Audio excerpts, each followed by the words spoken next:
Welcome everyone. We are here, ready. It's a pleasure to present this session, Current Horizons of Latin American Museums in the specific day of Latin America within MCM conference. Really, it's a pleasure to be here in company of three main figures of what is happening with digital in this continent. It's we are going to talk for a while about these issues, and for that we have Américo Castilla. Americo comes from Buenos Aires. He is the director of the TyPA Foundation, Theory and Practice of the Arts, a non-profit organization dedicated to promoting reflection and contact between different cultures, and also to promote positive changes in Latin American museums. They ran a conference for many years, and they recap different international museums of Latin America speaking in there. Also, we have Andrés Roldán. Andrés is the director of the Parque Explora museum. It's an interactive museum with planetarium and an aquarium in the city of Medellin in Colombia. He has been working in the management team for more than 10 years and also the director of museography, innovation development within that museum. So it's a very good example, not only from the whole Latin America like Americo, but from a specific point of view of a concrete museum in Colombia. But also we have Florencia Croizet. Florencia is coming from Buenos Aires, Argentina as well. She is a youngest view from what is happening now with digital technology. She's a museologist. She has a degree in cultural industries and in the digital convergence. She has worked in Argentina in the National Museum since 2014 and in el Museo Evita, and now she's working at the Evita Museum. She's professor at the Mexican Institute of Curaduría y Restauración, and also works as an independent cultural manager. So here we are. This is the scenario. This is the panorama we have for this afternoon, this morning for you, this midday, whatever, in the globe where you are. We start. Americo, please, could you explain us what digital is now for your point of view in Latin America and present you a little bit better, please? Well, thank you very much, Anna, and the organizers as well. I mean, it's not that usual that Latin Americans get a chance to speak when there's a English-spoken conference. So I think I'm grateful for that, and I hope it's made more often. And I hope we give a good impression, so you go on inviting our colleagues in the future. So, but as I am to talk about the current horizons of Latin American museums, first of all, I suppose that you know it, but the idea of Latin America doesn't really mean much. A country such as Mexico, with 130 million inhabitants, cannot be compared to Uruguay, for example, with only 3.5 million. And it is difficult trying to bring Andean regions and Brazil under the same cultural roof. But if we talk about horizons and what can be learned from this part of the world, we may be surprised by some social attitudes and similarities quite different from those of Europe and the so-called global North.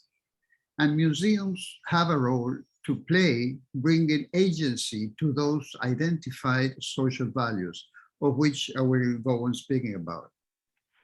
But right now, a dramatic separation of the here and the now has taken effect with us not fully noticing it.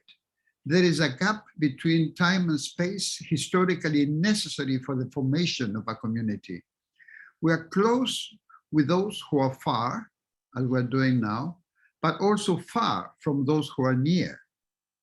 time and space have been replaced by approximation and remoteness, which makes us lose our sights, our bodies, and our eyes.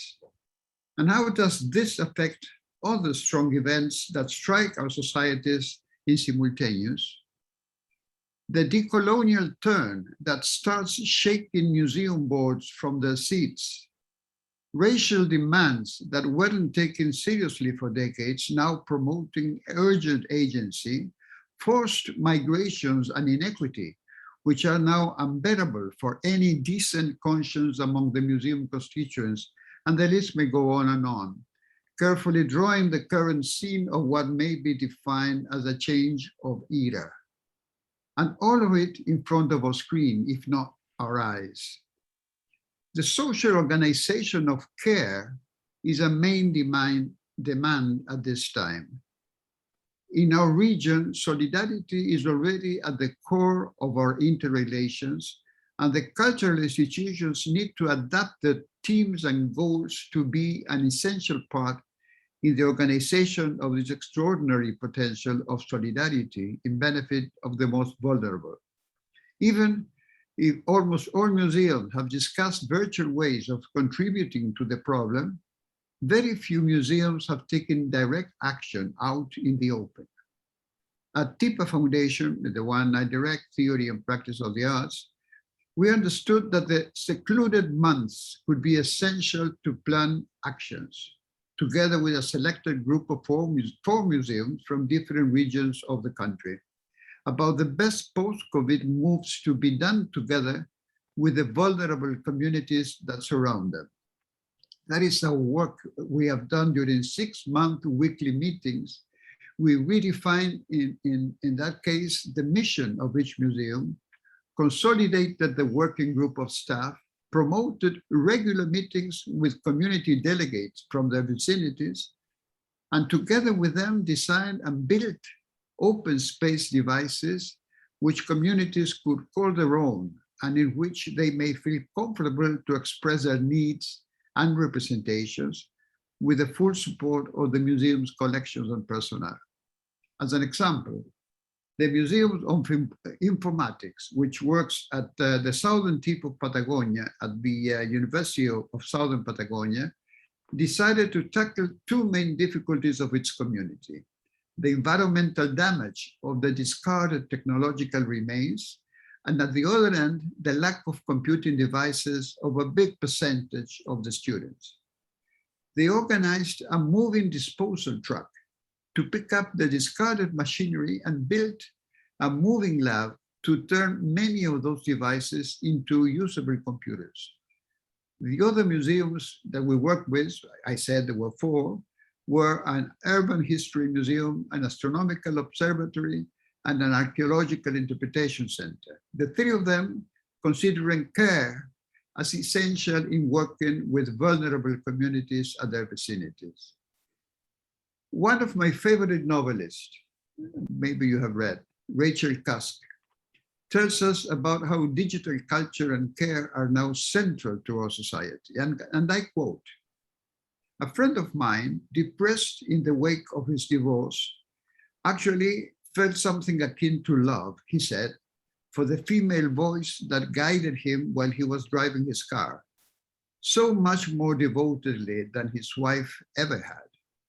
There has been a great harvest," he said, "of language and information from life, and it may have become the case that the fourth human was growing more substantial and more relational than the original, that there was more tenderness to be had from a machine than from one one's fellow man. After all, the mechanized interface was the distillation not of one human, but of many." Close quotes.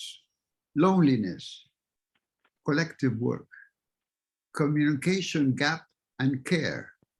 Those are issues that museums of our region are starting to address and may justify its existence at this time.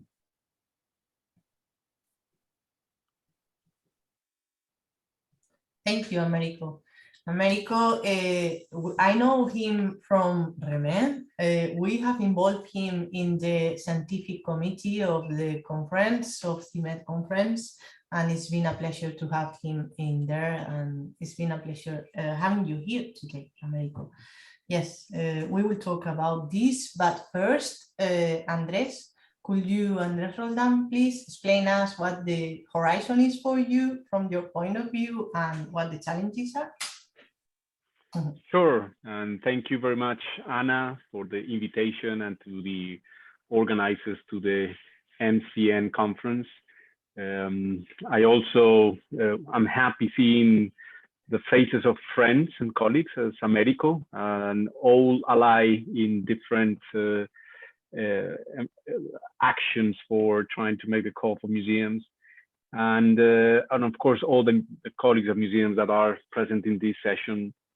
Well, I guess that the last 2 years, it's been a rush for everyone around the world. And I guess the museums has, in the core of the big questions, how our missions has shifted in a different way of, in a society that has been changed in unpredictable ways. Being closed for a period of time was a shake that, for an institution that has around 600,000 visitors per year, in a place where is a cradle of museum, cultural institutions, and also vulnerable neighborhoods, it became like a big kind of sorrow to all of us to see such an amazing environment empty. And when you stop the engine and in a way look at yourself on how the institution is framed, it makes you think how the knowledge gathered along the years become useful in a universe that changed one day to the other. So in our case, the digital universe, of course, as to many others, became the core of the institution, but also it was a core not only in terms of how to serve the community, but also how to serve the people that works inside the museum. As I've seen in many places in the US and in Europe, indeed, the closure of the museums became into cutting the numbers of the people that are related more to the operational side, the guidance, the educational teams inside the museums, which in a way is a loss of knowledge, a loss of opportunity. So for us in Latin America, just to think to cut the people to throw them to their homes is also a familiar tragedy. It's immediately, it becomes into a crisis of unproportioned dimensions. So it was a decision of the institution to take off all the savings just to protect the community, which in a way is the museum itself, because it's based and relied on people. But what to do with the people when you are closed? There are no tickets, there's no exhibition halls, so where to face your actions? And it became like a chance to make an accelerated process of learning, how to become a digital organization that wasn't as strong and powerful as any other digital organization, to display all the resources to the communities that we serve, schools, families, regular visitors, and of course, a big community that was all in the jails of their own homes in the middle of this big crisis. So the museum started to create, well, if we in our daily basis design exhibits and create contents and experiences, what we have to do is to display that experience itself into the digital arena. And that is not a simple challenge, but in a way, a museum is also a cultural, in our case, scientific cultural institution that we made the call of how do we serve the people. And there were a lot of needs in the middle of this situation. For example, the most vulnerable neighborhoods, they weren't allowed even to get outside their walls. So how the resources of the museum could be displayed on that environment to create learning experiences under these circumstances. So we display, for example, digital planetariums that are like big giant cinema screens. We call our colleagues of the Philharmonic Orchestra and try to deliver live shows in the parks of places that were more or less empty, but became the core of the call of everyone in the neighborhood to participate there. Or how all the exhibits and the contents are designed to create an experience in the digital universe that could be shared, where the parents and the children become engaged with the activities of the museum. Science Centers has a lot of experiments. So how do we display all these experiments in a way that people could reach them? And at the same time, how do we display through communicational campaigns the values that the museum is standing for? For example, we in Latin America have big problems related with the gender relationships between men and women. And it is in the patriarchal society a common ground to see the insults using the expression of animals, like a snake, like a wolf, like different animals that in a way are portrayed like negative impressions. How do we translate that into good interactions? How the virtues of different animals are not insults, but are opportunities to display different contents. So all the contents of the museum became now in the arena of the digital, but with the resources of designers, mediators, educators inside the museum, thinking in how to display that to the communities, to the homes, even when you don't have a cashback on these actions. And I guess that the big result on that is that the museum became more diluted in the social gathering. And that means that these social interactions related to the itinerant activities, the cultural framework of actions. Indeed, we, for the first time, have a meeting where we have 100,000 people connected just to see a live show on the universe using a YouTube tool, deliver us a different way of understanding what can do. So then the strengths come out.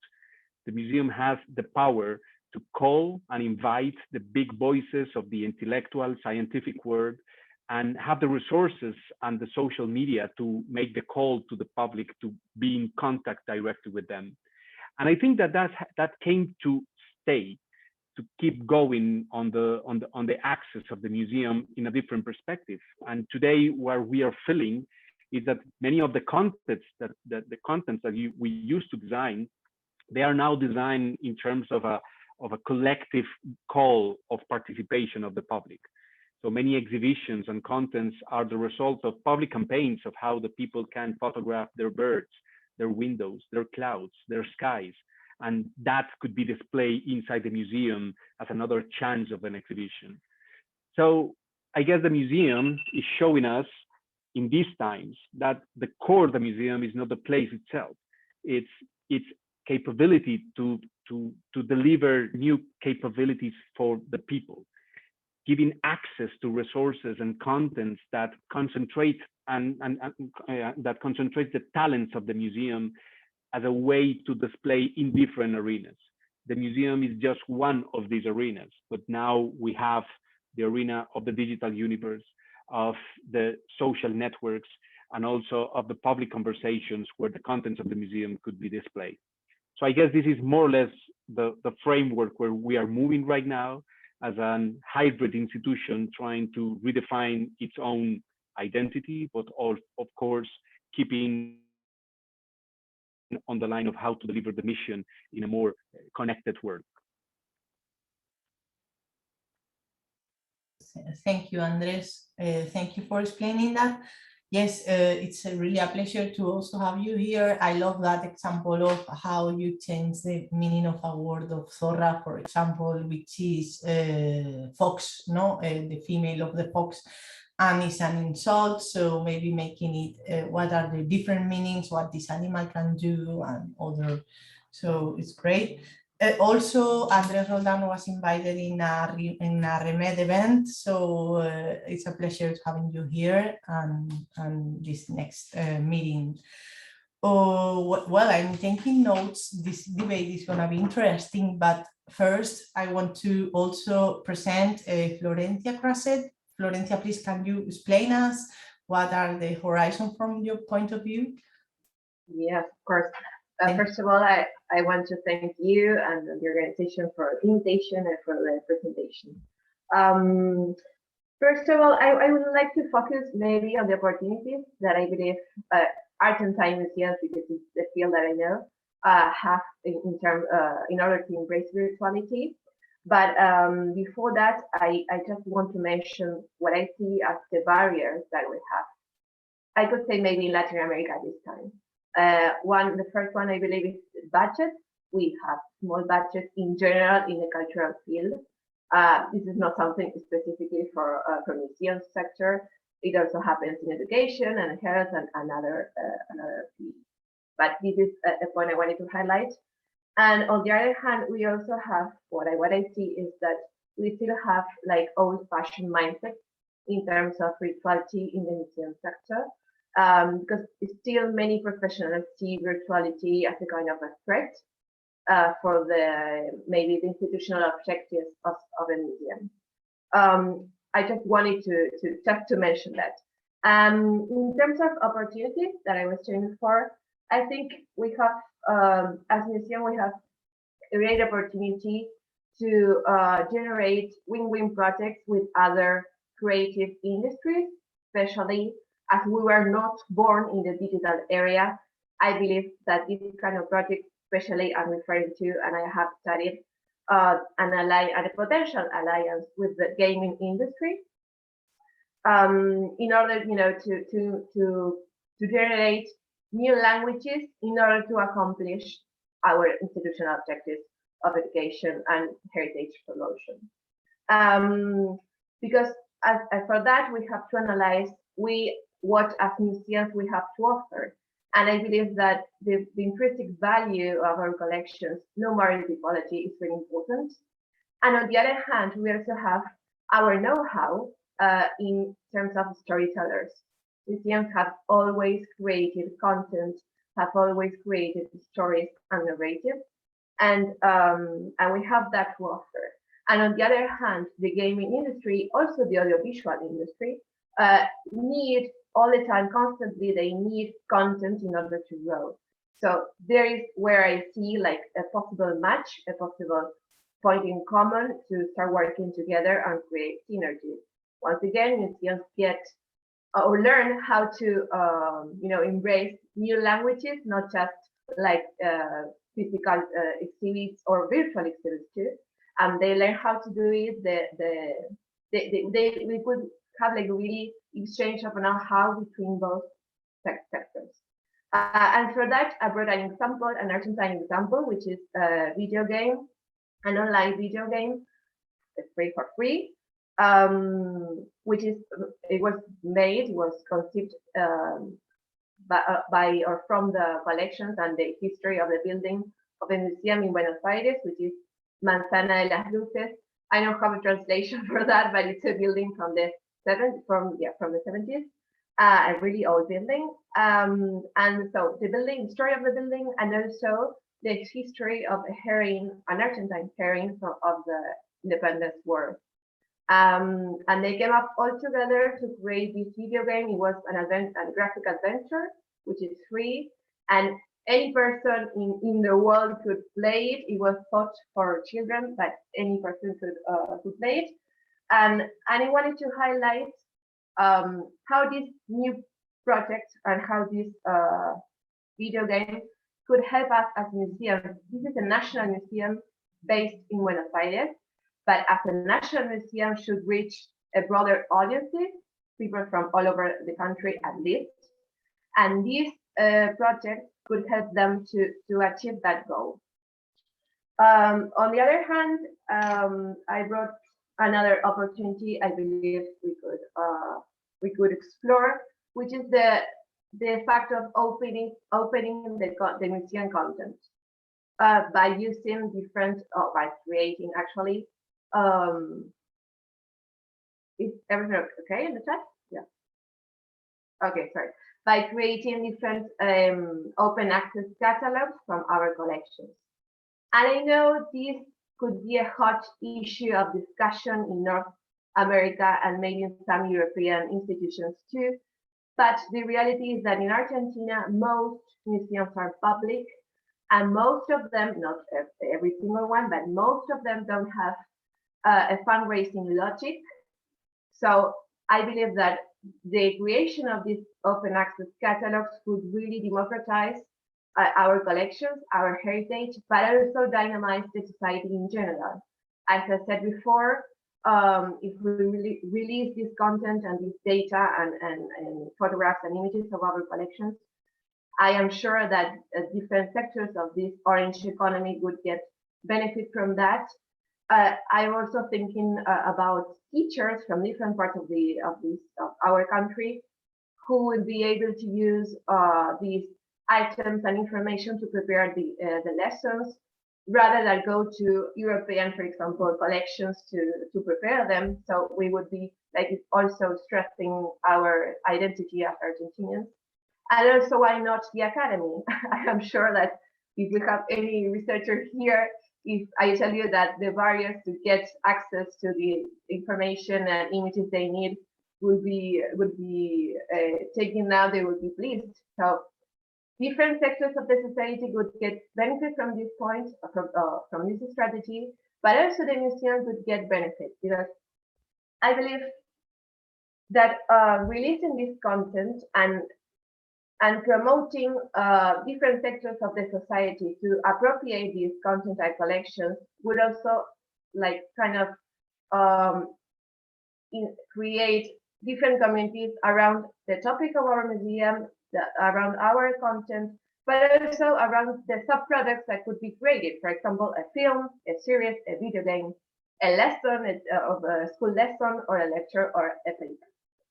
So just to sum up, or just to close, actually, I believe that in a world characterized by transmedia content, by gamification, by prosumer, in a way we're discussing how to develop the metaverse, museums should embrace virtuality in a really meaningful way, not just because it is trendy, in order to keep on being relevant for current and further generations. That's it. Thank you.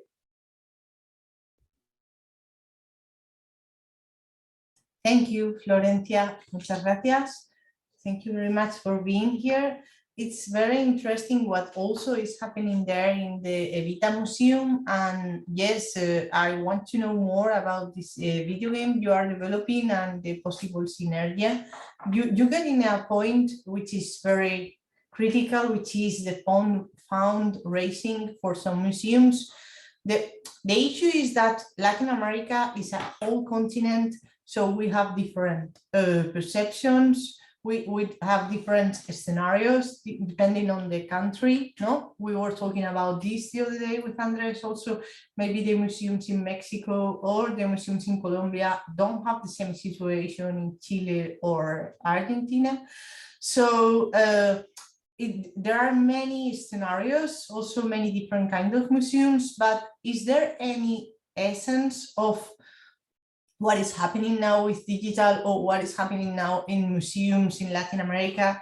I really see that there is a difference between Spanish museums and Latin American museums.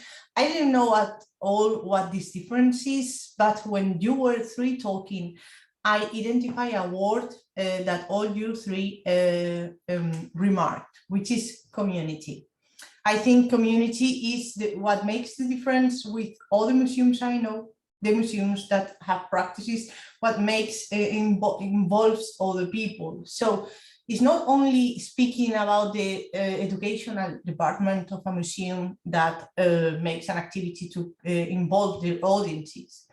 I'm speaking that there are very good practices in that sense to imply community in the meaning of what the museum is, what Andres was explaining before, also how to get to those people that even don't have internet connection or digital connection, or how to get to those community, as Americo said before. We need to focus to do those actions. Do you agree with that? Do you think there is something that can be an umbrella to all of the practices that are being in here? There are some advantages that we can take? Or do you want to talk, Florencia, Andres, Americo, about this, or just to also comment what the others says? What are the horizons? Well, I jump into the water. indeed, I think that all of us are facing the big question: why we exist? Why are we necessary? And of course, in the framework where digital information is flooding everywhere, then the question becomes more clear and bigger.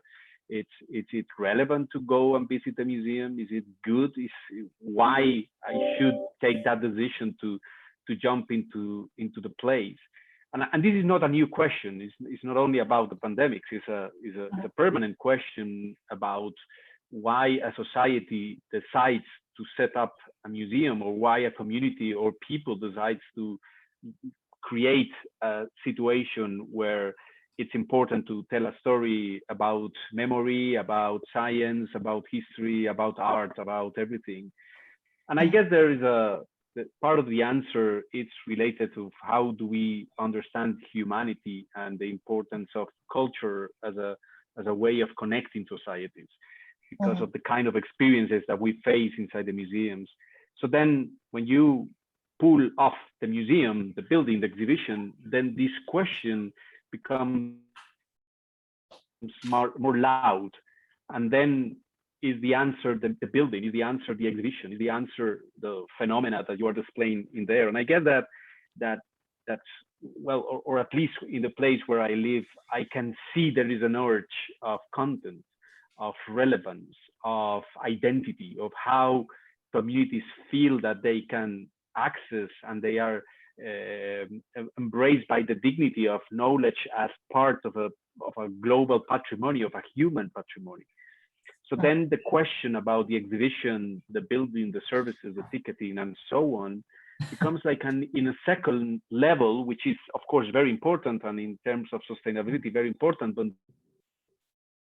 then it brings you back to the essential questions about why do you exist? And I guess these are the questions that are usually at the beginning of the creation of an institution, but then when the institution is in a way closed, then the question becomes the thing again. So I guess for me, the answer about this trend of this phenomena is that we exist to deliver these dignifying, good content, experiences, and excuses to gather each other about discovery, about memory, about reflection, about many things.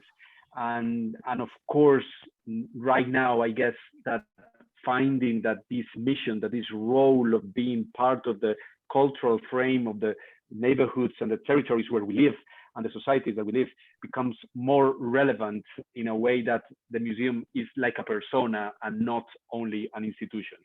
And I think that one of the learnings for me in this digital universe in the last couple of years is that the museum isn't anymore like a public provided service of something. It's an identity, it's a persona, it's something that in a way has feelings, emotions, that feel solidarity with the place where it is, and also feels rage on the injustices that are around, and in a way create situations to avoid those barriers that in a way doesn't makes us better societies to be connected in different ways. So if that conditions are not in the core, it's a problem, I guess. In fact, also reacting, no, as Americo said before, politically positioning and making decisions for this society. What do you think, Americo, Florencia? Well, I think the right question has to do with are we necessary? What does it mean for an institution to be necessary? It's not because we, the staff or the director, thinks it's a good place to work at. Rather, is what does a society feel about that necessity? Can it be compared to a hospital, to a library, or a post office? Places that were together with the museums and together with the archives, that were meant in the beginning of the nations as the columns, as the pillars of society, as there was an idea of a nation that needed these artifacts, these places, these institutions to build an identity of a non-existing common society. But now, a century later, I mean, the state has lost much of its interest in funding many of these cultural places, and we haven't been able to get the interest, real important interest of society, because we were not clever enough as to show the necessity of what we're doing. When I say necessity, I'm saying, for example, when this pandemic started, all museums in a rush tried to do virtual communications and programs and turn their programs, their normal programs, into visual programs. But many or most of them were unnecessary. I mean, they were filling the space, but they were unnecessary. Very few. And I think that Andrés Roldán is one of the examples with Explora. Medellin is an incredible place, and the way they worked with those contents. But then those are fantastic examples, but they're not the most often. In Latin America, there are many small regional museums that I find that a fantastic platform for the development of those small societies, and to work, discuss, and feel what is going on, and not to be neutral to the current accounts. No, we need more work to do that happen. And digital as only, if considered only as a technical resource, is not enough. There is a digital culture behind it that has to be interpreted, assumed, and really make it match with the goals that we see now most necessary in our time. Yeah, absolutely. Thank you, Americo. It's so inspiring. Florencia. I agree. Yeah, I agree with Americo that at least here there were like lots of webinars and workshops and everything that went online, like a translation, because the pandemic came up. And I believe that many of them didn't reach to the public because the public didn't want them. So I really believe that we have to pay attention to how cultural consumption habits have changed, how new generations if new generations are going to the museum, and why, the reasons, and really to stop being afraid of virtuality. We won't disappear as a museum. Maybe we will have to change. I think we are changing. We will maybe have to create, of course, physical and in-presence offer, but also digital and also hybrid, and it's okay with that. But really to start changing our minds in terms of going virtual. Yeah, absolutely. Yeah, and those scenario, so Latin museums are creating those communities. So from this community, many projects can come of cooperating, co-working with different realities that we have in front of our door, no? Or what we can do with it, or maybe inside and from the wider audience. So I think we have 7, 8 minutes left. Please, let's see what is in the chat. Let's see what all people want to comment. Here, Tim Pong says it's a useful challenge to framing how and why we do what we do. How do we do more than just filling the space? Tim, do you want to share this with us?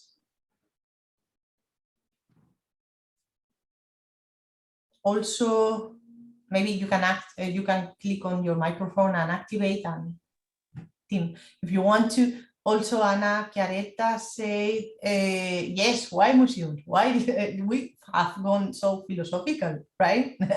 What is our purpose in our own community context? Ana, do you want to talk about it? Maybe share this with us? No? Yes, we continue. Do you have, also, if you have any other question, you can put it on the chat or just hang on the hand to speak with us or activate your micro so you can talk. I need to apologize because of the chat, because I did an order to Adolfo, my partner in the university. I said, Adolfo, put on the link, and I thought it was our private link. So everybody heard this, sorry for that. And then Clara Merin, who is here, she's part of REMED as well. She answered. Clara, if you want to talk, if you want to say something, of course, you're very, very welcome. If don't, Andrés, Americo, Florencia, do you want to say anything else? I would like to ask a question, Anna. You listen to me? I mean, Yeah. online. About how you think is going to be the future of a different heritage, because it's going to be in the future, in the present already, a digital heritage itself, beyond the material, no? So how do you think it's going to be handled, all this? Because right now it's a bit a mess, no? We don't know exactly what is supposed that we need to preserve for the future. Many people think that the digital assets will be safe forever, and this is not true. We already know that things disappears from internet. All my theses, for instance, were around a kind of media in 2001 that doesn't exist anymore.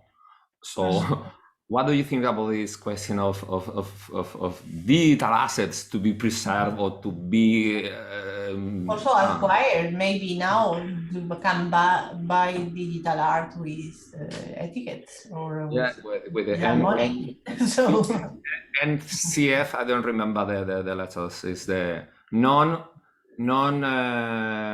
tokens. These tokens you can buy artworks with this. So yes, well, about questions. I would bring into an example of a traditional natural science museum, like the one existing in Rosario, Argentina, which got burned out. And the bad news was that the museum collection was almost all burned. The good news was that the museum could be rethought all over. And not having all those pieces, embalmed pieces of all sort of species, had a very bright director rethink it. For example, there was a giraffe that was kept, embalmed giraffe, of course, and that was put at the door of the museum with a sign saying, "This is not a giraffe. This is a piece of the collection of the museum." And so that sparked all different sort of dialogues and questions, and the whole museum was remade and reshaped in those terms. So I think as long as we can spark dialogues of all types, even with among the visitors, which don't have to do with collections, but among themselves. I mean, who are you? Why are you here? And who's your mother? Whatever. I mean, to spark dialogues, make people talk, make people feel, make people get the sense of community is, for me, what can save the museum from being obsolete, whatever the collections are.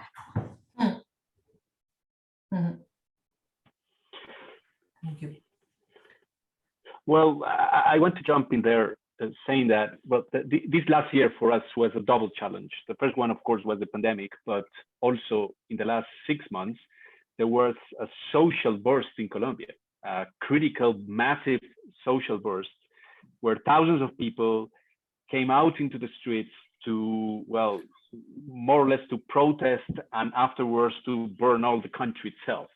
And we as a museum were in the core of the city where most of these marches happen.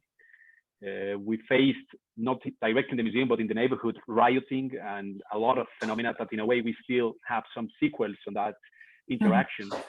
And then it became so clear that we were in the middle of a new kind of historical moment, that then the question is, what is happening? What means what's going on here? Is there something that we should be saying or even collecting? And then I guess that, well, taking the words of a colleague of us from Argentina, Sebastian Bosch, he said a phrase that's stuck into my mind. He said, the future of museums is to think in the present. Mhm. And in a challenging world where the things are changing, then the museum is more question about what are you doing right now and what means your mission in this precise moment where the social or the stuff that is going around it's changing. Right now I am in the Antioquia Museum, and it was a perfect excuse in the middle of the pandemic to try to gather the expressions of the silence of the city, to try to bring it and the social burst, and try to bring it into the museum to say these are the impressions of what we are having. I'm not sure if that is a heritage perspective. I think it is, where you don't have enough time to understand what's going on, but you know that the museum is witnessing this present. And for example, the first day that the city was closed, the first thing that I say is I ask permission to the city to allow me to take a video on the city empty, because this was going to be the very first time in history for a complete generation that we were willing to see and witness a city empty, completely empty from the air. And so this become into immediate heritage patrimony. I don't know to what reasons, but it will be in a couple of years that in a way that to be witnessing this. So in a way, I think the heritage thing is not only about the object, the special piece, but the registration of what's going on right now and how we are understanding and how the museum is engaged in this conversation, not only in a cold, empty glass case, but also as a part of the conversation and the feelings of the institution. Yeah. I'm afraid Eric, he's here to say we need to close. We have for more and more hours, but very interesting also comment from Deborah. I'm sorry, we don't have any more time left. No, Eric? You are mute. Eric. We're meeting in 14 minutes. Sorry about that. Thank you. First of all, thank you, Andrés, Florencia, Americo, and Ana for this wonderful session and for joining our conference and the conversation. It is so meaningful to have you among us, and we will be doing a recap in about 15 minutes. You're all invited to join us. Yeah, if you want to continue this discussion, we see you now in the recap. Exactly. Thank you so much, everyone. Take care. Okay, ciao. Bye. Thank you so much. Oh, bye-bye. Bye.